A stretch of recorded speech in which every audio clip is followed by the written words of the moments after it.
We'd like to welcome each and every individual to Voices of Integrity podcast with interesting people. And Amy and I did a podcast. We're doing one now. It's interesting, Amy, when you find interesting people and you're like, yeah, I want to do life with them. And so we're going to have a lot of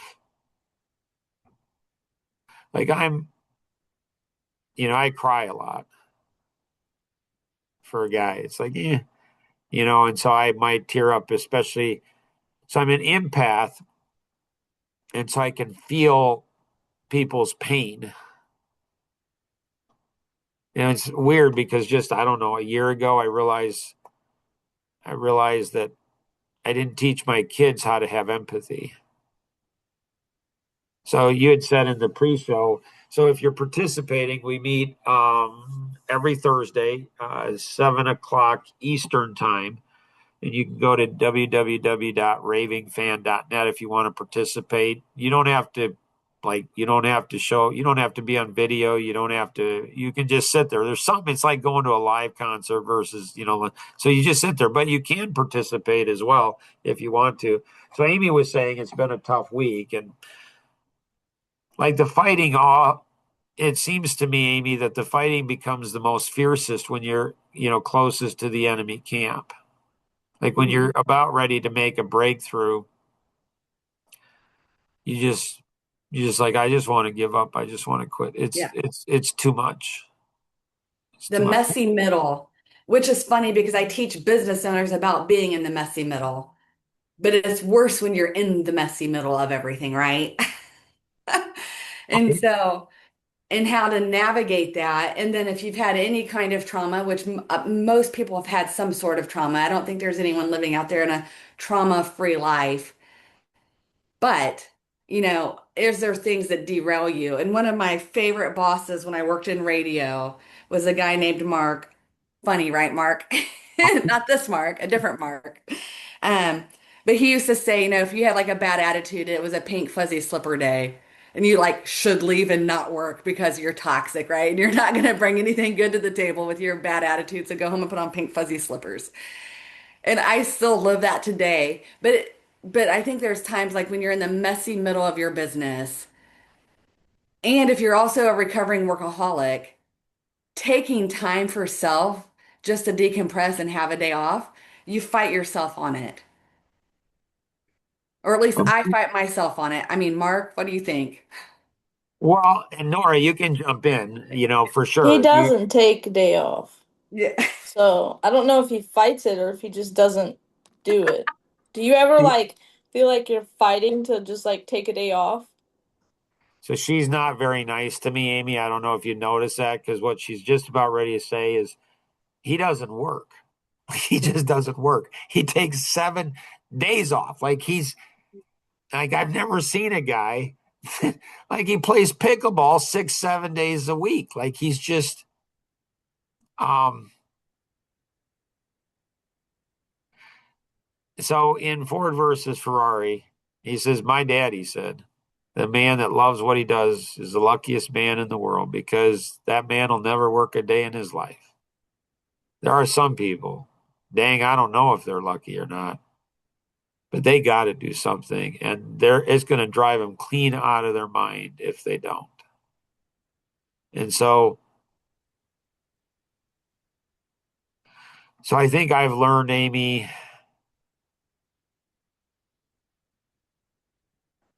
like we all want fragrant roses in life, and I've just learned that there's a lot of cow manure. Like I said to my wife a year ago, we were walking around our property, and I said, you know, I think I found one of the big purposes in life, and that's to be screwed by people. Mm. And she says, well, that's pretty negative. I'm like, oh, no, no, that's positive. She's like, you're just weird. Like, how is that positive? I said, it purifies your heart. Well, it definitely keeps you humble, right? And I know we're to be humble beings and be reminded of whose we are. But yeah. So I'm trying to find what I'm looking for. And there's the blackout principle. And so, the next dimension principle, so you're growing in life and you're going up. And it's almost like people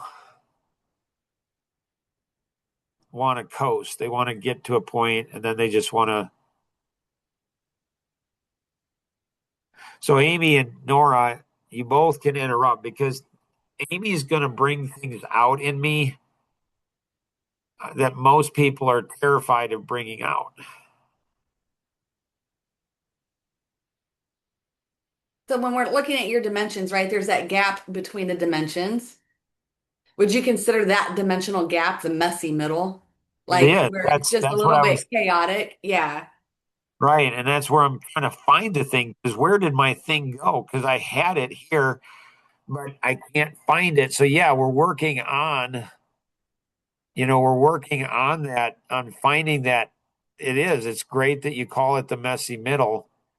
And it's like my brain is locked out now. I can't remember where I was putting that.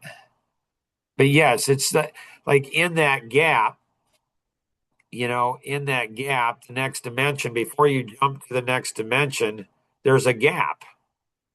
And for, I don't know, 15, 20 years, it's been invisible to me. And now it's starting to become visible. Well, And and I it's, know at one point you mentioned this too was like a game of shoots and ladders. So, to me, the shoot would be, and I hate the word trigger. It's so overused in media and in conversations. But if you've lived through any kind of trauma, there are things that bring that trauma to the forefront. And if you're not careful, that trauma becomes a shoot because it slides you back down to where you were before. What do you think about that, Mark? Nora, what do you guys think? I've got my thoughts, Nora. Yeah, I could see that. So, So for me, like there was a business partner and he had his doctorate in psychology and we were doing some stuff together and he irritated me. And and so um like when people irritate me, I will often irritate them back. And I'm a magnifier, so I'm going to irritate them more than they're irritating me.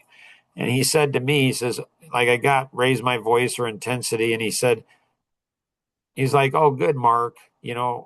My inner child. I got your inner child to come out." I said, I'm fine with my inner child coming out. I just want you to understand that my inner child is going to beat the crap out of your inner child. And so,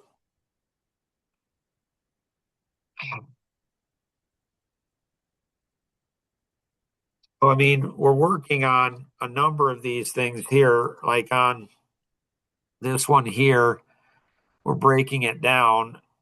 When trauma gets triggered, you don't act your age, you act the age your wound was created. since the shoot's sending you back to that age, right? You're Right. sliding back there. Yeah. Right. And it says here, it's fascinating because it says you never got to finish the story. Like, what story? And what happens when you finish a story? And um,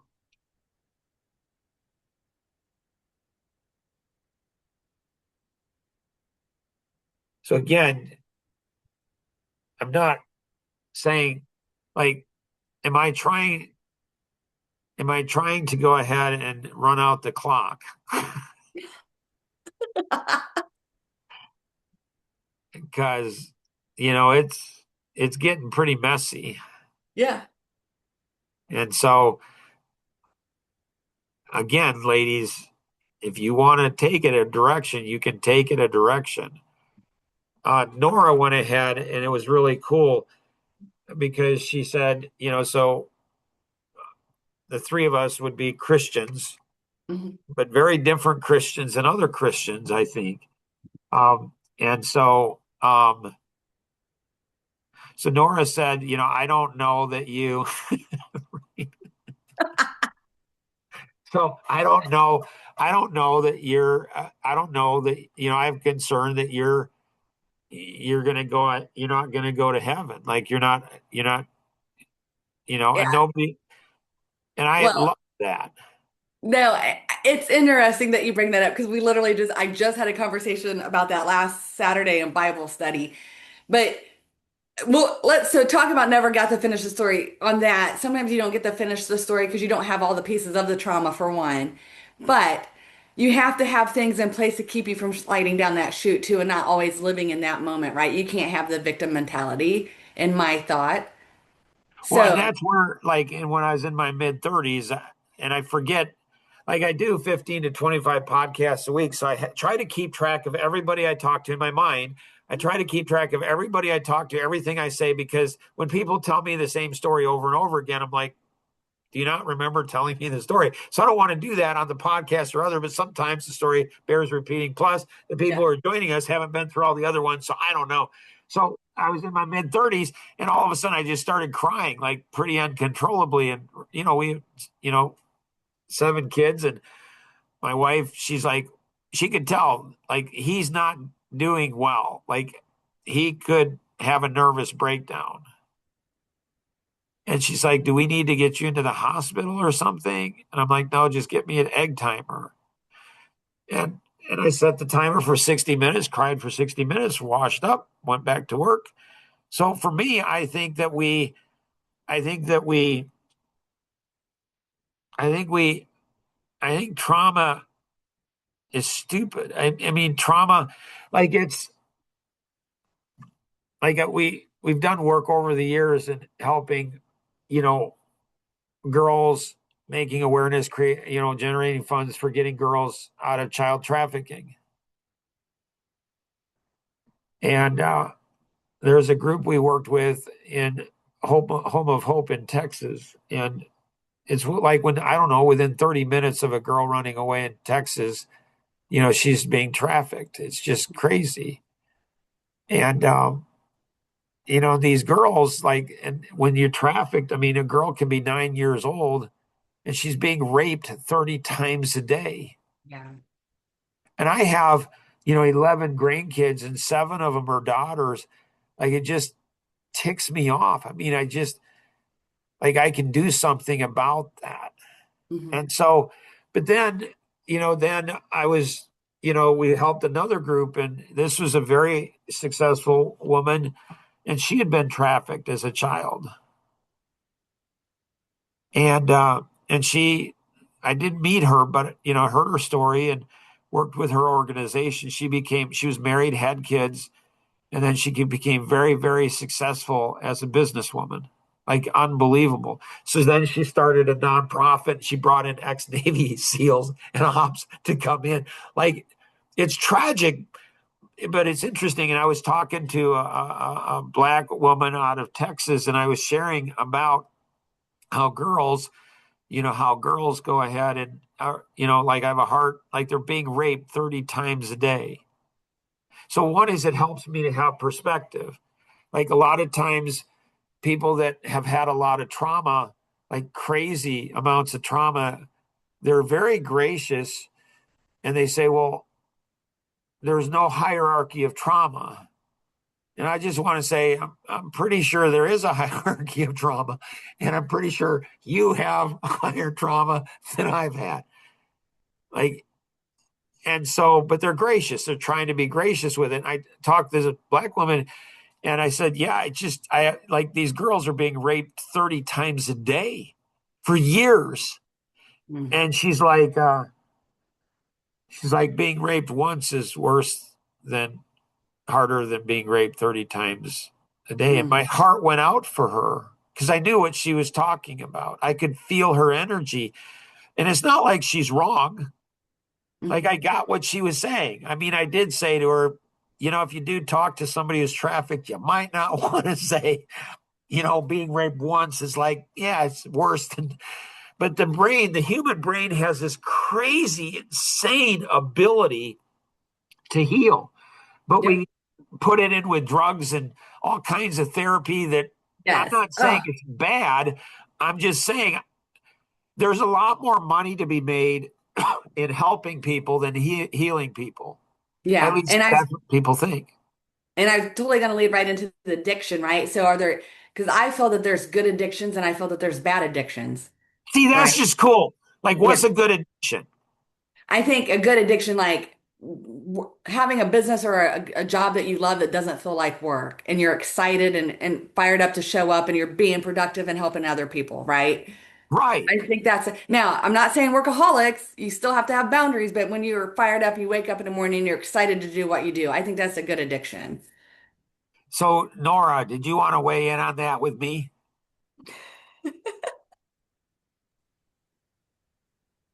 So what you're saying is you don't work or what? Well, like my mom, when I was 19, and so I was engaged to be married, and my mom said to me, she went ahead and said, Mark, I'm concerned for you. I'm like, okay, mom. She said, you come from very hard work ethic family on both sides. So my mom and dad, physically, physical working, you just worked. Like at my dad's funeral, or maybe my mom's funeral, my youngest or my oldest brother got up and he says, the Boersma family, my parents knew how to get us to work. You had two choices. You could work 10 hours a day in the summer. You could work 10 hours a day at home and not get paid a dime. Or you could go out and find 10 hours of work and get paid. And I'm telling you, that produces really productive kids. But so I had very hard work ethic family. My mom's at 19. She says, I'm concerned for you, Mark. And I'm like, okay, mom. Like, what are you concerned? She says, hard work ethic family, and you're on steroids, buddy.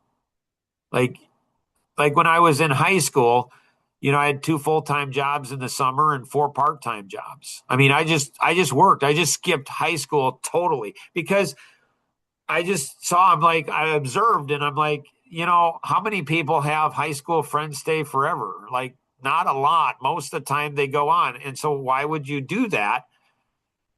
Why not just skip it? Why don't you go ahead and focus on creating an economic engine? So when most people, when most teenage boys are doing whatever teenage boys do, I'm working and I'm saving a lot of money because I'm saving for a house. I'm saving for a car and I'm saving for a house. So I had a down payment on a house. I started investing into real estate when I was 15. So it just made sense to me. And so my mom said to me when I was 19, she says, just remember one thing, Mark. I've never met anybody on their deathbed that went ahead and said that they spent, that they wish they spent more time working. And I'm not a smart aleck person. I'm just curious. So I said, that's interesting, Mom. Like, I have a question for you. And she's like, okay. I said, have you ever found anybody on their deathbed that said they spent enough time with their family? And she's like, well, no. I'm saying, so what you're saying, Mom, is no matter how much time I spend with my family, is never going to be enough. And that seed planted at 19. So getting married, going through college, doing that. And then I get into 100% straight commission and I do that. And 4 years after doing that, then I start my own company. And I'm like, that story at 19 is what created Action Vision 7 years later. It's living a life of intention. Like I am going to live a life. So, like, what should I spend with my wife? What should I spend with my kids? Like, and then you renegotiate. My international speaking coach, Linda Brakall, she said, in relationships, you have different seasons in life. And every time you go from one season to another season, you renegotiate. So when my wife and I, we were best friends in college. And then, then we started dating. And so we renegotiated. Like, okay, and then we got engaged and we renegotiate again. And then we got married and renegotiate again. Then we had kids and then empty nesters. So 41 years and we're continuing to renegotiate, that. And so my mom and my dad both said before they died, they said, Mark, we are really proud of you because you have your whole life. You spend your date night with your wife every Friday. You have family night. Like you never missed anything. So in spite of I took it to heart. I internalized and said, Mark, like, but what sucks is when you do all of that and you're a good dad, and then your kids are just, some of them, not all of them, they're just stupid. But Mark, you're a unicorn. Like seriously, there's no other dude I've known that in high school was planning to put a down payment on their house. Buy a car, sure, right? That makes you very unique. Well, And when even I and was I was 8, driven, yeah, but I was driven in my 20s and I didn't build a house until I was 26 and I felt like I was behind the gun a little bit, but I wasn't, right, in hindsight. But it's unusual for young people to think in those terms. Now, there's other things I wish I would have done earlier on. I'm sure we all have some of that, but yeah, you're a unicorn. when I was 8, I remember thinking it would be really cool to have a wife. So I started thinking about having a wife when I was, 8. So it's like you just get out in front of life. Like I don't understand why people don't get out in front of life. It's like why wouldn't you get out in front of life? Why don't you look into the future and see what do I want the future to be?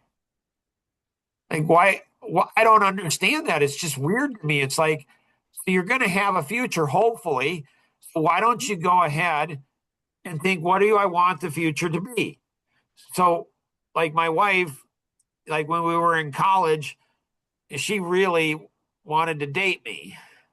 And I'm like, yeah, no, we're really good friends. Don't want to mess that up. And yeah, there are a couple things I'm just, yeah, no. And then she got obviously all her girlfriends and my brother's fiance at the time to all say, work on me and say, hey, she'd be a great wife and blah, blah, blah. I mean, I went to, at 18, I went to college. My parents said, we want you to go to 1 year of Bible college and you're going to pay for it, Mark. I'm like, okay. Like, and I said, that sounds like a good plan because I want to get married. And so, good place, I'll go to get married. And so that was my goal in going to college, find a wife to get married. So I'm looking and she had just broken up with some guy. He wasn't terrible. He was kind of an idiot, but not terrible. Like he wasn't, like, but I didn't think he was her caliber. I'm like, yeah, yeah, she's not your caliber, whatever. We're friends. And so we're in class together.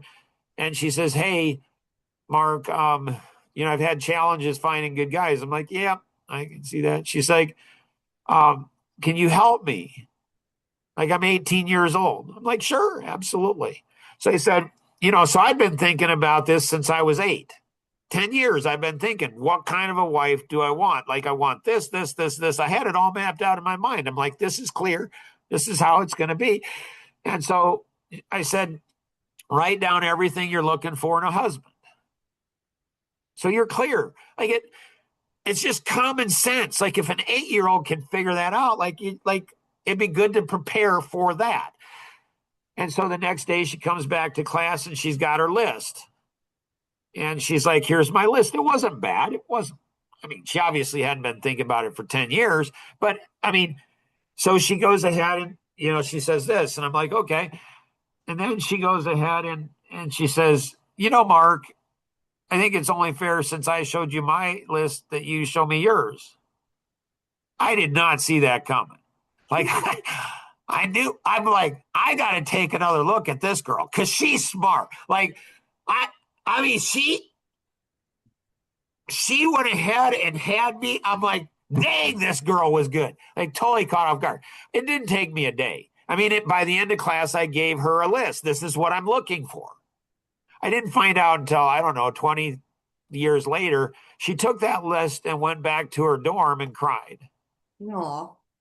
Right? Because I had thought about it for 10 years. And so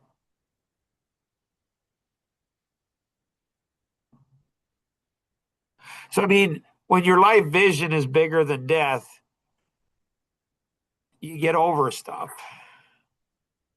When you figure out your life vision, when you figure out your life vision, but people don't want to figure out their life vision. And that's confusing to me. But the reason is, what do you call the gap? The messy middle. The messy middle. And so people don't want the messy middle. So the way to avoid the messy middle is just don't grow. Well, that doesn't work out so well for human beings. I think of David in the Bible when he knew he was going to be king, and Saul went and to go relieve himself in the cave, and David had multiple opportunities, but he still didn't do it right. David was living in the messy middle. Right? This is where Nora asked me, she said yesterday, she said, would you rather be David or Moses, or which one were you drawn to or something? I said, David, absolutely David. Like that guy, dang. like, like what a life he lived. Like, And he or, danced, by the and way. he Yeah, danced, right? yeah, yeah. Like that might not have been the best idea because that seemed to trigger something in his wife. but but yeah, and the dude goes ahead. The dude goes ahead and he helps out, protects Naboth. Yeah, I think his name. He goes ahead and protects him, and he asks for some food, Yeah, for him. yeah. And the guy says no. He's like, okay, I'm going to kill him. And his wife, who's very attractive And smart. and smart, right, very attractive and smart, she prevents David from doing it. And then tells the husband dies, and David marries her. Like, dang, what, you can't make this stuff up. Like, how can you not enjoy the Bible? Like, there's I so know. much humor in it. Like, really? Like, so, um, Yeah, humanity's beautiful, even with all the bad things. It's still beautiful. right. I mean, when you just look at nature and you just like, so what I've learned is, like I've said for years, probably in my 20s is when I started saying it. I'm like, if I'm going to laugh in 10 years, why waste 10 years? Yeah. Why not laugh now? If it's going to take 20 years to heal, why wait 20 heal? Why wait? So we'll get into it in the future, probably unpack it some. Um, But when I was 22, I was in a really bad place. So we were married when I was 20. So I was in a really bad place and went in for counseling. And, we were poor college students. So we couldn't afford it. And, and this was a Christian counselor. And, after a few months, I said, listen, I just can't afford this. I got to heal fast. He's like, that's not how it happens. I said, it is with me. So I think, like, what if I didn't have to pay for that? I could have been in therapy for the rest of my life. And I don't have something against therapy per se. I've had good therapists, they call them counselors back then, good therapists, and I've had not so good. And so I said, yeah, no, I'm gonna heal. He said, well, let's try this. And I was 50% healed. And I came back the next week and I said, I'm 50% healed and I want the other 50%. He laughed. He said, that's not how it works. I said, it is with me. He laughed and he says, well, try this. And then I'm like, I'm 100% healed because it's a choice I made. Like, it's a choice. Boom, I made that choice. I'm healed. And he laughed and he said, let me explain something about brain science to you, Mark. I'm like, okay. He said, you've been for 3 years, you've been 24/7. The pain's been there for 3 years.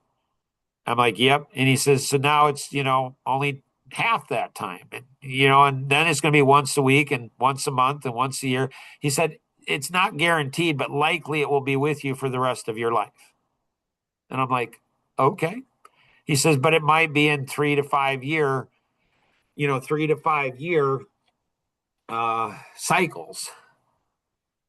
And so for 35 years in our marriage, it was typically about a 5 year cycle. It was crazy. It was absolutely crazy.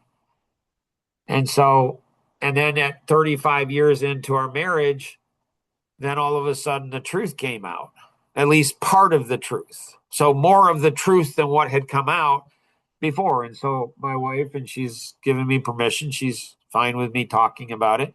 So she was sexually abused by her dad. And so we thought it was a year or two, and it ended up being at least 7 years. And so when the Bible says the truth will set you free, I really believe like the truth will, but we don't want the truth because we're in the messy middle. Yeah. And so we just become comfortable with being in that place and we never heal from it. So my understanding is that when a bone breaks, if it's set properly, it will heal back stronger than when, before it broke. And I believe the same thing is true mentally and emotionally. I believe you can heal instantly. Getting healed instantly is easy. Staying healed, that's the hard part. It's a And I lot of also, hard work. it is, but also if you don't have the messy middle, you never grow and get stronger. Right. Right. So I'll have that for the next one. I'll have that one for the next podcast where we can dig into that because maybe you can help me because it's invisible. And so it's starting to become visible. And there's a part of me that doesn't want to see that. And there's another part of me that's really excited. That's one of the benefits of being inexpressive because the expressive has learned how to enjoy messy. Like they actually relish it. They actually almost want to get into it just to be messy. They're weird. Like I've I got mean, I love chaos. You're right. I operate best when it's chaotic and things are crazy busy. That's my thriving point. Yeah. And you know what's funny too, looking as I'm an expressive driver too, both of them have hope. And sometimes when you're super hopeful, people call you Pollyanna, but I think it drives you and pulls you forward to that goal to get you out of the messy middle once you've learned what you've needed to learn. we're going to leave on that, but I'm going to think about that until next time because that's interesting because I can see that. And the personalities, I think each one of them, we can go into that in the mental illness. You know what's going to happen before it happens based on your personality. So if you know what's going to happen, you can help to prevent that from happening. That would be really cool to go ahead. I mean, I think this podcast combined with Life GPS, the mobile app, like I believe that within every one of us, my therapist, Beth Smith, like she says, within every one of us, there's a therapist. Like God builds when you're conceived in your womb, you have a therapist that's inside of you. Like, wow. I'm sure it's not that she's trying to get rid of me. Like, Mark, you're fine. Like, stop coming back to me. So if you benefit from this, share this with others. It's fun. Thank you, Amy. Thank you, Nora, for participating. Always remember we can accomplish so much more together than we ever could on our own. Have an amazing day. Bye bye.